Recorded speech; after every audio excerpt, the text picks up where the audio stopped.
Kua oti te ture tētahi rangahau I ngā kōiwi I kitea I te ngahere o Māterā kei te tonga o Murupara.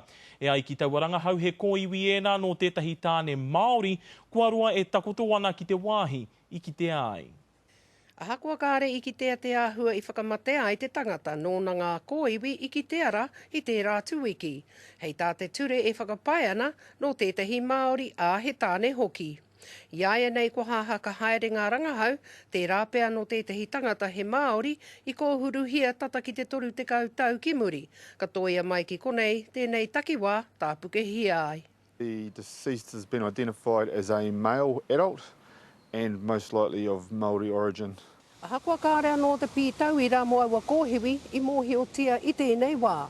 Engari e whakapai tiana no Hemi Tapson, he mema kēnge I kōhuruhia ki Murupara I te tau 80 mārua. Me te tangata I ki nāna taua mahi, a tamiana I mauherehia I te tau 20 māwhitu, te kau mārima tau I muri mai.